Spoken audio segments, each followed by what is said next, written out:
Hi everyone, welcome to your channel I learn. आज हम the little girl का speaking and writing के question answers देखने वाले हैं। अगर आपने इसके पिछले पार्ट के वीडियोस नहीं देखे हैं तो टॉप राइट कॉर्नर पे उनके लिंक है, उसे क्लिक करें और ज़रूर देखें। बिफोर वी स्टार्ट, अगर आपने हमारे चैनल को सब्सक्राइब नहीं किया है तो प्लीज़ सब्सक्राइब और हमें सपोर्ट करें। Also press the bell icon. So चलिए सबसे पहले स्पीकिंग एक्सरसाइज का क्वेश्चन देखते हैं।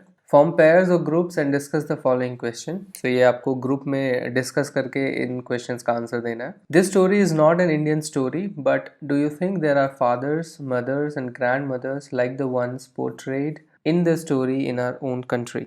तो ये जो स्टोरी दी गई है आपको, द लिटिल गर्ल, ये एक इंडियन स्टोरी नहीं है। तो इसका जो सेटअप है वो एक इंडियन हाउस होल्ड का नहीं है। बट क्या आपको ऐसा लगता है कि इस तरह के पापा, इस तरह की मम्मी, इस तरह की दादियाँ जो इस स्टोरी में पोर्ट्रे की गई है, पोर्ट्रे करना यानी डिपिक्ट करना, दर्शाना, डिपिक्ट या दर्शाना, जिस तरह से प्रेजेंट किया गया है, ये हमारे कंट्री में भी इस तरह के ही पेरेंट्स या ग्रैंड पेरेंट्स होते हैं। तो yes, we have parents and grandparents like the ones portrayed in the story. So yes, इस तरह के पेरेंट्स और ग्रैंड पेरेंट्स हमारे कंट्री में भी होते हैं। सो बेसिकली हम क्या बोलने की कोशिश करें, किस तरह से उनको दर्शाया गया है। So normally one of the parent is strict and the other is affectionate, which creates a balance. So normally क्या होता है, घर में एक पेरेंट बहुत ही स्ट्रिक्ट होते हैं और दूसरे क्या होते हैं, अफेक्शनेट होते हैं। ऑफकोर्स ये कोई रूल नहीं है। देयर आर फैमिलीज जहाँ पे दोनों पेरेंट भी स्ट्रिक्ट होते हैं, दोनों पेरेंट भी अफेक्शनेट होते हैं, बहुत लाड प्यार मिलता है बच्चों को, कभी डांट नहीं पड़ती, कभी मार नहीं पड़ती। बट द पॉइंट इज कि क्या इस तरह का जो हाउस होल्ड है, क्या यहाँ देखने को मिलता है? तो definitely yes. Grandparents are usually very affectionate and sensitive.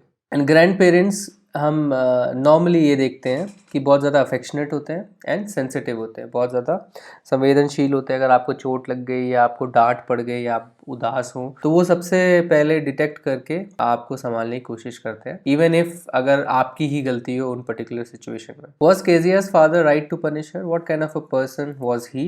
You might find some of these words useful in describing him. So क्या केजिया के पापा सही थे उसको पनिश करने में? किस तरह के आदमी है वो? आपको जब आपसे पूछा जा रहा है कि किस तरह के आदमी है वो, what kind of a person was he, तो आपको एडजेक्टिव्स यूज करने हैं। सो एडजेक्टिव्स यूज करके आप उनके बारे में कुछ और हमें बता सकते हैं जो आपको लगा इस चैप्टर को पढ़ के। एंड आपको हेल्प करने के लिए यहाँ पे कुछ हिंट्स दिए गए, कुछ वर्ड्स दिए गए जिनका आप इस्तेमाल कर सकते हैं। सो अगर आप नोटिस करेंगे तो बहुत ही अच्छे वर्ड्स हैं ये exercise is one of those exercises जो आपकी वोकैबुलरी एक्सपैंड करती है। सो जो वोकैबुलरी होती है, सो आई वुड से कि ये जो है वोकैबुलरी एक्सपेंशन की एक्सरसाइज है। एंड नॉर्मली वोकैबुलरी जब हम एक्सपैंड करते हैं, नए नए वर्ड सीखते हैं, तो आप नोटिस करोगे कि हम वोकैबुलरी तभी एक्सपांड ईजिली कर पाते हैं जब हम किसी कॉन्टेक्स्ट में रह के उन वर्ड्स को सीखते हैं। सो फॉर एग्जांपल, अगर आप किसी पार्क में गए एंड आपने नए नए चीज़ों के वहाँ नाम पढ़े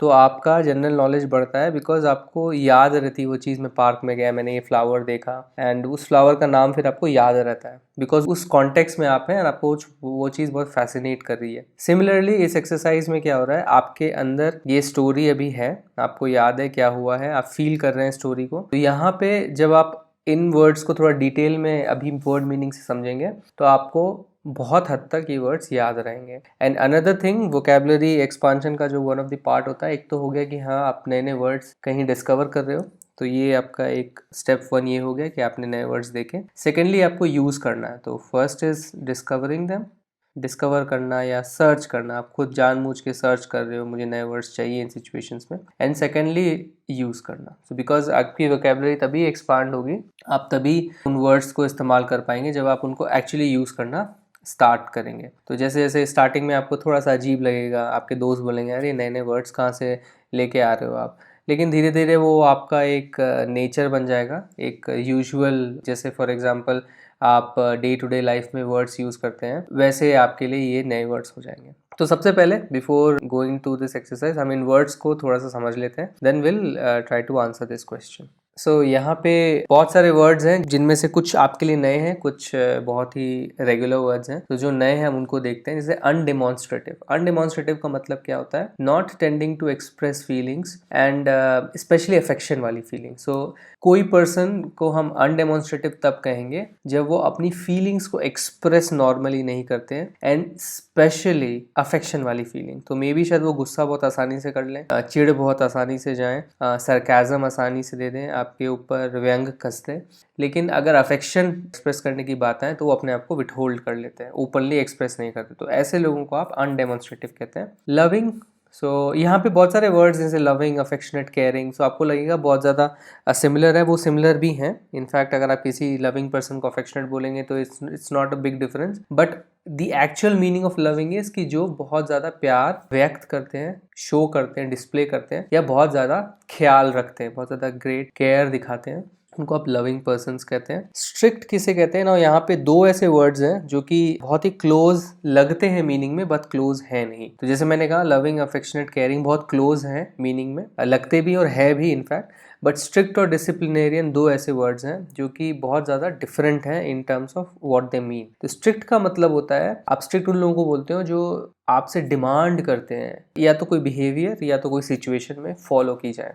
तो अगर स्कूल में अगर कोई रूल है आप उनको फॉलो करें, घर के कुछ रूल्स हैं, 10 बजे के बाद बिल्कुल भी आवाज़ नहीं आनी चाहिए और आवाज़ आ गई तो आपको पनिशमेंट मिलेगी। तो इस तरह के जो स्ट्रिक्ट रूल्स हैं वो ओबे होने चाहिए, ऐसे लोगों को आप स्ट्रिक्ट कहते हैं। Disciplinarian on the other hand ऐसे लोगों को कहते हैं जो डिसिप्लिन पे विश्वास रखते हैं और प्रैक्टिस भी करते हैं। सो फॉर एग्जांपल अगर आप डिसिप्लिन की बात करें तो सुबह जल्दी उठना, रात को जल्दी सोना, रात को आवाज़ नहीं करना क्योंकि नेबर्स को प्रॉब्लम हो सकती है, आपके घर के बूढ़े लोगों को प्रॉब्लम हो सकती है। तो इस तरह के जो लोग होते हैं डिसिप्लिन पे विश्वास करते हैं, लेकिन वो थोड़ी सी आपको छूट भी दे देंगे। सो फॉर एग्जांपल अगर आज सैटरडे है, कल आपका स्कूल नहीं है और आज आपका मन है कि आप थोड़ी देर और जाग लें, तो वो आपको छूट दे देंगे, ठीक है आज सैटरडे है। इस डिसिप्लिन से अगर आप ब्रेक कर रहे हैं तो बहुत ज़्यादा कॉन्सिक्वेंसेज नहीं होंगे। तो एक डिसिप्लिनेरियन का जो मेन एम होता है वो होता है कि आपको बैड हैबिट से निकालें, बिकॉज बैड हैबिट्स आपके लाइफ को रूइन करती हैं। तो बैड हैबिट्स को अगर वो हटाने की कोशिश कर रहे हैं तो वो एकदम स्ट्रिक्ट अप्रोच नहीं लेते हैं, वो डिसिप्लिन में रखते हैं आपको, बट कभी कभी आपको छूट भी देते हैं। तो स्ट्रिक्ट और डिसिप्लिनेरियन में ये एक डिफरेंस है। तो इनफैक्ट आप देखोगे कि हमारे पेरेंट्स मोर और लेस डिसिप्लिनेरियंस होते हैं, वो हमें हमारी बैड हैबिट्स निकालने की कोशिश करते हैं। बहुत ही केसेस में ऐसा हमें लगता है कि वो स्ट्रिक्ट है, बट रादर वो एक्चुअली डिसिप्लिनेरियन होते हैं। तो आपको अब यहाँ पे सोचना पड़ेगा कि केजिया के पापा एक्चुअल में स्ट्रिक्ट थे या डिसिप्लिनेरियन थे। अफेक्शनेट जो बहुत ही आसानी से टेंडरनेस मतलब बहुत प्यार से बर्ताव करते हैं, बहुत फॉन्ट, बहुत ही काइंड हैं आपके प्रति, सिचुएशन को बहुत अच्छे से बिना गुस्सा की डील करते हैं, ऐसे लोगों को आप अफेक्शनेट कहते हैं। केयरिंग जो काइंडनेस दिखाते हैं सिमिलर टू अफेक्शनेट, एंड दूसरों के लिए कंसर्न दिखाते हैं। सो आप किसी को केयरिंग कहेंगे और किसी को लविंग कहेंगे, तो इसमें डिफरेंस ये होगा कि केयर में आप दूसरों के लिए कंसर्न दिखाते हैं, लव में you feel love for someone. तो केयरिंग आप एक स्ट्रेंजर्स के लिए भी केयरिंग हो सकते हैं, बट लविंग शायद आप स्ट्रेंजर्स के लिए नहीं हो बट अपने फैमिली मेम्बर्स के लिए हो। तो इस तरह से आप डिफरेंस नोटिस कर सकते हैं। इनडिफरेंट, इनडिफरेंट बहुत अच्छा वर्ड है, इनफैक्ट ये तो आपको यूज़ करना ही चाहिए। अनडेमोन्स्ट्रेटिव एंड इनडिफरेंट ऐसे नए वर्ड्स हैं जो आपको एक्चुअली में यूज़ करने चाहिए। इनडिफरेंट का मतलब है कि जिसको कोई इंटरेस्ट नहीं है या कोई सिंपथी नहीं है। सो फॉर एग्जांपल अगर आप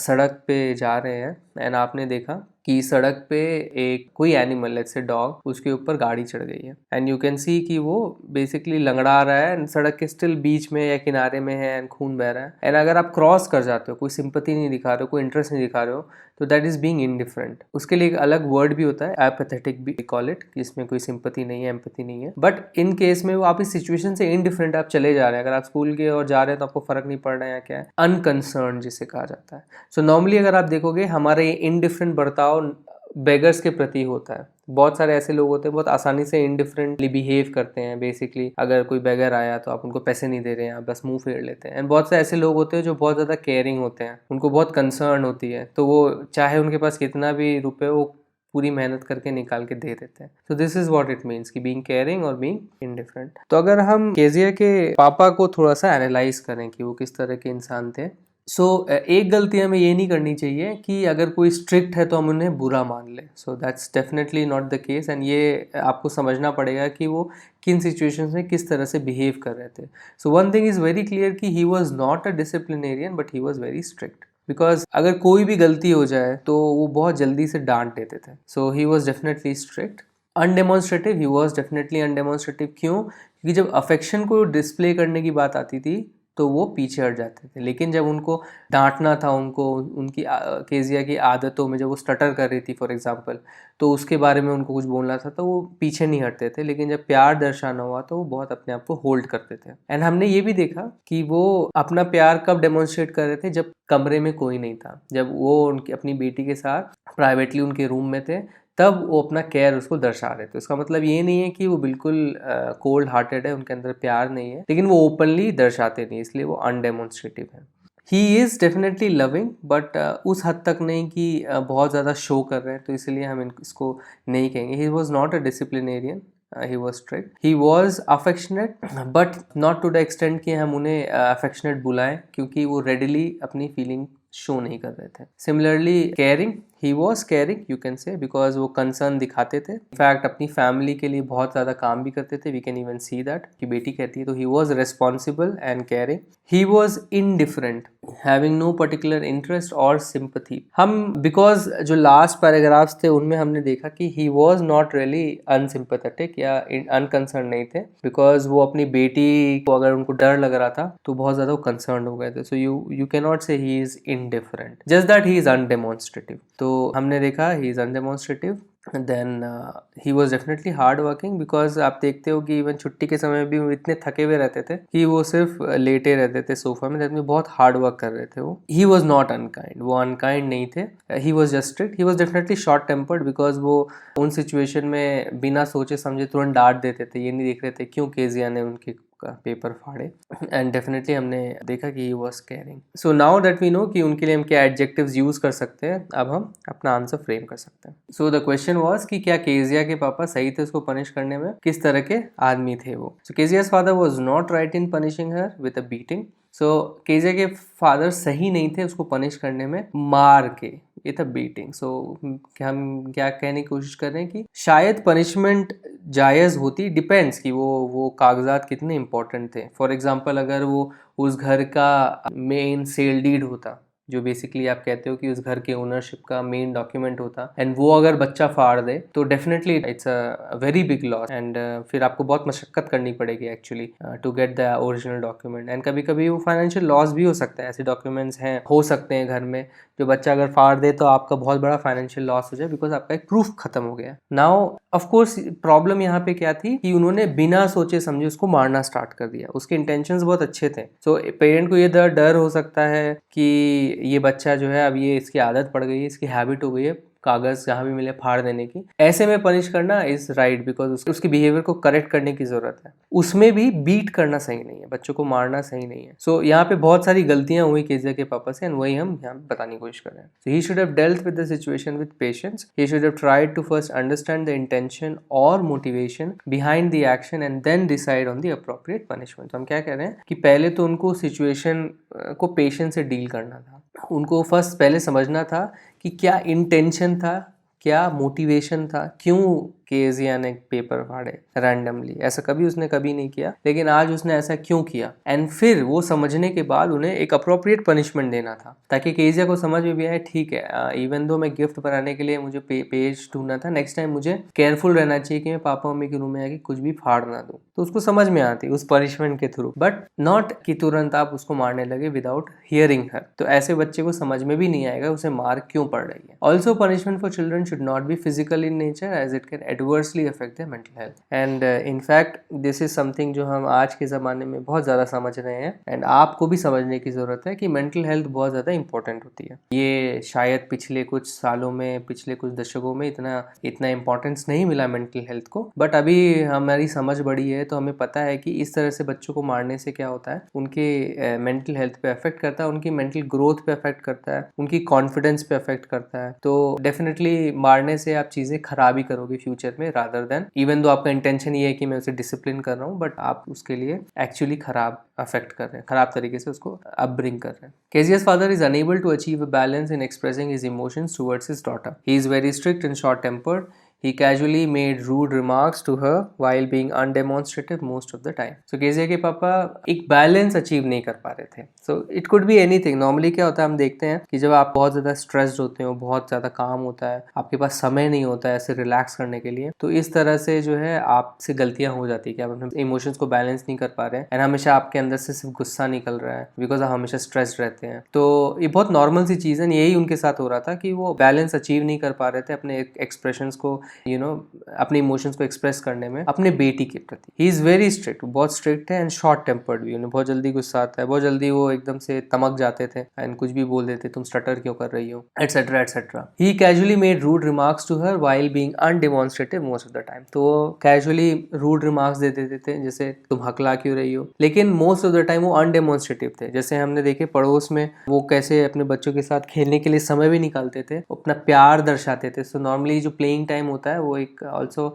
एक समय होता है जहाँ एक दूसरे के लिए प्यार दर्शाते हैं, लेकिन वो ये नहीं करते थे. लेकिन जब भी डांटने की बात आती थी तो वो हिचकते नहीं थे. He is not indifferent entirely and we could see how caring he could be when his daughter was all alone in the house. तो हम ये नहीं कह रहे कि वो इंडिफरेंट है पूरी तरह से, बिकॉज हम देख सकते हैं कितने केयरिंग थे वो जब बेटी उनकी घर में अकेली थी. He is a responsible man and provides for his family but he should try to be more affectionate. तो हम लास्ट में एक लाइन ऐड करें उन्हें कैसा होना चाहिए. वो एक रिस्पॉन्सिबल आदमी है, अपने फैमिली के लिए प्रोवाइड करते हैं, यानी अपनी फैमिली के लिए अर्न कर रहे हैं, अपनी फैमिली को चला रहे हैं, बट उनको थोड़ा और अफेक्शनेट होना चाहिए.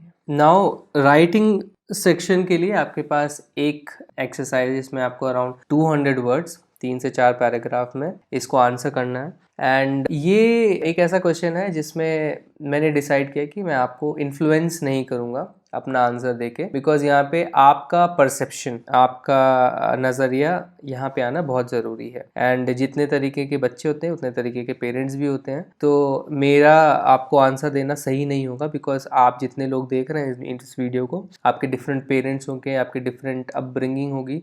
तो I want you to try अपने तरीके से इसको आंसर करने में. एंड मुझे ये क्वेश्चन इसलिए भी अच्छा लगा बिकॉज आप उस उम्र में आ चुके हैं जिसे हम कहते हैं एक ट्रांजिशन फेज. नॉर्मली 15-16 साल एक ऐसा फेज माना जाता है डिफरेंट कल्चर्स में भी. 1-2 साल ऊपर नीचे इज अ डिफरेंट थिंग, जहाँ पे आप ऐसे पड़ाव पे हैं जब आपको अपनी ज़िंदगी की डोर भी संभालनी है, एट द सेम टाइम जो डोर पेरेंट्स ने ले रखी है उसको धीरे धीरे अपने हाथ में लेना है. दैट मीन्स कि जो सारे डिसीजंस वो ले रहे थे अब आपका उसमें हाथ रहेगा. So you will share the decisions. जब ऐसी सिचुएशन होती है जब आप डिसीजन लेने की पावर आपके पेरेंट्स के पास थी, अब आपके पास आनी चाहिए या अब आ रही है, तो यहाँ जो ट्रांजिशन फेज होता है इसमें आपको एक अलग रिलेशनशिप बनानी पड़ेगी पेरेंट्स के साथ. तो आप कैसे कर रहे हैं वो, ये आपको इस क्वेश्चन पूछा जा रहा है. क्वेश्चन को पहले पढ़ते हैं. Has your life been different from और similar to that of Kezia when you were a child? Has your perception about your parents changed now? Did you find any change in your parents' behavior vis-a-vis yours? Who has become more understanding? What steps would you like to take to build a relationship based on understanding? Write 3 or 4 paragraphs discussing these issues from your own experience. So last का जो word है वो important है कि आपको अपना experience यहाँ पे ऐड करना है. इंटरनेट से कॉपी करके डेफिनेटली मत ही लिखिएगा, बिकॉज वो अपेरेंट भी होगा एंड पॉइंट जो है एक्सरसाइज का वो खत्म हो जाएगा यहाँ पे. नाउ इस क्वेश्चन में क्या पूछा जा रहा है कि क्या आपकी लाइफ केजिया से सिमिलर थी या डिफरेंट थी? यू वर अ चाइल्ड मतलब क्या आपके घर में ऐसा ही माहौल था, आप ऐसे ही रहते थे जैसे केजिया थी? क्या आपका perception about your parents has change? क्या आपका परसेप्शन जो पेरेंट्स के प्रति है वो चेंज हुआ है? Do you find any change in your parents behaviour vis-a-vis yours? क्या आपको अब अपने पेरेंट्स के बिहेवियर में चेंज दिख रहा है vis-a-vis यानी इन रिलेशन टू, आपके रिलेशन में आपके प्रति डिफरेंट दिख रहा है? सो फर्स्ट ऑफ ऑल इस तरह के जो फ्रेजेस हैं ये नॉर्मली दूसरी लैंग्वेजेस से इंग्लिश में आते हैं बिकॉज वो बहुत ज़्यादा फैंसी लगते थे एंड एज इट इज़ उन्हें उठा के रख लिया गया इंग्लिश में भी. तो vis-a-vis is actually a French word. तो जब भी ऐसे वर्ड्स इंग्लिश में आते हैं तो सबसे बड़ी प्रॉब्लम ये होती है कि उनका प्रोनाउंसिएशन हम गलत करते हैं इंग्लिश में, बिकॉज इंग्लिश के जो रूल्स है प्रोनाउंसिएशन के वो दूसरे लैंग्वेजेस से अलग होते हैं. तो नॉर्मली फ्रेंच में आप देखते हो कि जो लास्ट कॉन्सोनेंट होता है उन्हें प्रोनाउंस नहीं किया जाता है, वो बेसिकली साइलेंट रहते हैं. इसीलिए इस पर्टिकुलर वर्ड का प्रोनाउंसिएशन vis-a-vis नहीं है, vis-a-vis है. सो जब भी आप इसको बोलें तो वीज़ा वी बोलें, बिकॉज अगर आप सोच रहे हैं कि मैं अपनी लैंग्वेज को थोड़ा अच्छा अपग्रेड करूँ, ऐसे फ्रेंच फ्रेजेस यूज़ करूँ और फिर आप उनका गलत प्रोनाउंसिएशन करेंगे तो बहुत ही ख़राब इफेक्ट आता है। सो इससे अच्छा है कि आप यूज़ ही ना करें, और अगर यूज़ करें तो सही प्रोनाउंसिएशन के साथ यूज़ करें, specially the. So for example अगर बिहेवियर वर्ड का आप प्रोनाउंसिएशन गलत कर रहे हैं वो एक हद तक चलता है, बट अगर आप ऐसे वर्ड्स, दूसरे लैंग्वेज के वर्ड्स यूज़ कर रहे हैं टू शो कि हाँ मुझे लैंग्वेज पे कंट्रोल है, एंड फिर आप प्रोनाउंसिएशन में गलती कर रहे हैं तो वो अच्छा नहीं लगता। सो इसीलिए जस्ट बी केयरफुल कि आप इसको वीज़ा वी प्रोनाउंस करें। सो इन रिलेशन टू यू, क्या आपके पेरेंट्स का बिहेवियर चेंज हुआ है? Who has become more understanding, कौन ज़्यादा समझदार हो गया? क्या आपके पेरेंट्स बहुत अंडरस्टैंडिंग हुए या आप ज़्यादा अंडरस्टैंडिंग होंगे उनके प्रति? What steps would you like to take to build a relationship based on understanding? तो अगर आपको कुछ स्टेप्स उठाने हो तो आप कैसे स्टेप्स उठाएंगे इस रिलेशनशिप को बिल्ड करने में जो अंडरस्टैंडिंग पे बेस्ड हो? सो फॉर एग्जांपल अभी तक का जो शायद सफ़र रहा होगा आपके पेरेंट्स के साथ, बहुत अजम्पशंस पे रहा होगा। आपके पेरेंट्स ने बहुत अज्यूम किया होगा कि आप बहुत अच्छे बच्चे हैं, अच्छी बच्ची हैं, लेकिन हो सकता है कि उनका जो परसेप्शन है अच्छा होने का वो डिफरेंट है। आप अपने फ्रेंड्स के सामने एक अलग कैरेक्टर हैं, आप अपनी फैमिली के सामने एक अलग कैरेक्टर है, एंड वो अगर बहुत ज़्यादा डिफरेंट होते हैं तो बेसिकली वो रिलेशनशिप में लेट्स से एक डिस्टेंस आ जाता है। तो आप क्या स्टेप्स लेंगे कि आपके पेरेंट्स आपको समझें या आप उनको समझें, समझने की कोशिश करें, एंड वो आपको यहाँ पे लिखना है। Now I forgot to tell you, पीछे मैंने एक छोटा सा बेसिकली फिल्म का एक स्नैपशॉट डाला था। It was very much related to question number 2, but I think I forgot to tell you. ये बेसिकली एक मूवी एमेली करके, एंड उसमें एक छोटी बच्ची होती है, ये एमेली है, एंड ये इनके पापा हैं। आई थिंक ये एक फिजिशियन थे। तो इनके पापा नॉर्मली क्या करते थे, इनका एक रिचुअल था कि घर में वो हेल्थ चेकअप करते थे, लेट्स से एवरी मंथ और समथिंग लाइक दैट। तो बिकॉज केजिया की तरह इनका रिलेशनशिप था अपने पापा के प्रति, तो एमिली अपने पापा से उतना ही डरती थी जितना केजिया डरती थी। तो जब भी पापा उसको पास आते थे तो उसकी हार्ट बीट हमेशा तेज हो जाती थी, एंड क्योंकि उसके पापा बहुत अनडेमोन्स्ट्रेटिव थे। नॉर्मली क्या होता है जब हम एक दूसरे को अपना प्यार व्यक्त करते हैं, चाहे आपके पेरेंट्स हो, चाहे आपकी बहन हो, चाहे आपके और कोई रिलेटिव्स हो, बेस्ट फ्रेंड्स हो, तो आप एक दूसरे को हग करते हो, एक दूसरे को टच करते हो। तो ये टच भी एक पार्ट होता है आपके एक्सप्रेशन ऑफ अफेक्शन का। तो आप हाथ पकड़ के बोलते हो ठीक हो ना, आप गले लगाते हो। तो नॉर्मली हमने केजिया के केस में भी देखा, उसके पापा उसे पकड़ के खिला नहीं रहे हैं, ऐसा कुछ भी नहीं कर रहे हैं। तो अमीली के साथ क्या होता था कि ओनली ड्यूरिंग दिस चेकअप, इस चेकअप के दौरान ही वो उसको टच करते थे, उसका हार्ट पल्स चेक करने के लिए जो भी है। तो वो इतनी ज़्यादा नर्वस हो जाती थी क्योंकि वो यूज टू नहीं थी अपने पापा से इस तरह के बिहेवियर से, कि उसका हार्ट बीट इतना तेज हो जाता था कि उसके पापा ने ये कंक्लूड कर लिया कि इसको हार्ट प्रॉब्लम है, क्योंकि वो जब भी चेक करते थे तो ये ऐसा होता था। सो दिस इज समथिंग कि हम कैसे पेरेंट्स गलत समझ सकते हैं बच्चों को, बिकॉज उनका बिहेवियर डिफरेंट हो जाता है पेरेंट्स के प्रति। सो ये दिस इज समथिंग आप फोकस कर सकते हैं जब आप इस पर्टिकुलर क्वेश्चन को आंसर करें कि क्या आपका बिहेवियर डिफरेंट रहता है पेरेंट्स के प्रति compare to what you really are. तो just to give you some tips, you can use adjectives from previous exercise. जब आप अपने पेरेंट्स को डिस्क्राइब कर रहे हैं तो पिछले एक्सरसाइज से एडजेक्टिव्स को यूज़ कर सकते हैं। ये आपके लिए एक अनदर अपॉर्चुनिटी होगी कि आप उनको यूज़ करें, अपनी वोकेबलरी को बढ़ाएं। Other than that there are some words like intimidating. Intimidating आप उन लोगों को कहते हैं जिनके सामने जाके आपको डर महसूस होता है, जो थोड़े आपको फ्राइटनिंग लगते हैं। सिंपैथेटिक आप उनको कहते हैं जो बहुत सिंपैथी दिखाते हैं आपको। ओल्ड फैशन्ड, मॉडर्न, तो जो मॉडर्न नहीं है वो ओल्ड फैशन है, पुराने ख्यालात के। मॉडर्न यानी मॉडर्न ख्यालात के हैं। प्रैक्टिकल यानी जो बहुत ज़्यादा प्रैक्टिकल हैं, प्रैक्टिकल एस्पेक्ट्स लाइफ में जो भी प्रैक्टिकलिटी उस पर फोकस करते हैं। वाइज, बहुत समझदार, तो इस तरह के वर्ड्स भी आप यूज़ कर सकते हैं। Focus on how much you talk to each other, is it more now or less. तो आप किस पे फोकस कर सकते हो कि आप अब कितनी बात करते हो एक दूसरे से। आप अब पहले से ज़्यादा बात करते हैं या पहले से कम बात करते हैं। Focus on type of things you talk about, is it more diverse now, is it more mature, is it limited to food or weather. आप उस पर फोकस कर सकते हैं कि आप क्या किन चीज़ों के बारे में बात करते हैं। क्या जो टॉपिक्स है वो अब डाइवर्स हो गई है, मतलब अब आप और ज़्यादा चीज़ों के बारे में बात कर सकते हैं क्योंकि आप बहुत बड़े हो चुके हैं, मैच्योर हो चुके हैं। क्या मैच्योर टॉपिक्स पे आप बातें कर रहे हैं, या सिर्फ आप खाने और मौसम के बारे में बात करते हैं कि हाँ बेटा ये खाना खाया, या आपने ये खाना खाया, मौसम कैसा है। क्या आपकी बात यहीं तक लिमिटेड है या और टॉपिक्स हैं। Do you feel that there is scope of improvement between you two? क्या आपको ऐसा लगता है कि स्कोप ऑफ इम्प्रूवमेंट है आप दोनों के अंदर? क्या आपको ऐसा लगता है कि आपको और ज़्यादा चीज़ों के बारे में बात करनी चाहिए? Do you take initiative in talking to them? Do they always call you first? Do they complain? Do you complain? क्या आप इनिशिएटिव लेते हो उनसे बात करने में? सो फॉर एग्जाम्पल, अगर आप बोर्डिंग स्कूल में नहीं हो, नॉर्मली घर में हो, आप स्कूल से घर आते हो, तो क्या आप सीधे रूम में चले जाते हो या उनसे जाके बात करते हो? या शाम में भी अगर खाली उनको पाया तो आप इनिशिएटिव लेते हो कि आप उनसे जाके बात करो कि आपका दिन कैसा गया, फॉर एग्जाम्पल? या वो हमेशा आपको पहले बुलाते हैं बात करने के लिए या फ़ोन करते हैं बात करने के लिए अगर आप दूर रहते हो तो? क्या वो हमेशा कंप्लेन करते हैं? क्या आप हमेशा कंप्लेन करते हो जब भी बातें करते हो? Do you feel comfortable in sharing important truths about your life to them? क्या आप कंफर्टेबल फील करते हैं आपके जीवन की इंपॉर्टेंट सच्चाई को शेयर करने में? सो आप, जैसा मैंने कहा कि आप अपने फ्रेंड्स के सामने एक अलग कैरेक्टर हो सकते हैं, अपने फैमिली के सामने अलग कैरेक्टर्स हो सकते हैं।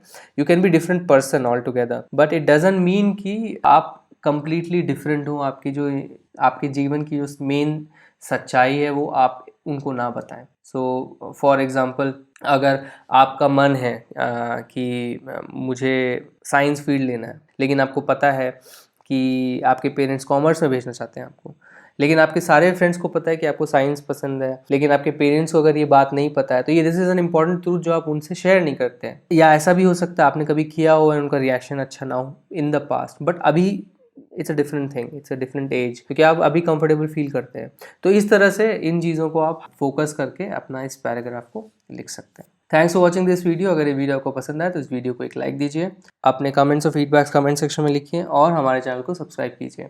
आप हमारे चैनल को सब्सक्राइब इस गोल लोगों पर क्लिक करके सब्सक्राइब बटन दबा के कर सकते हैं।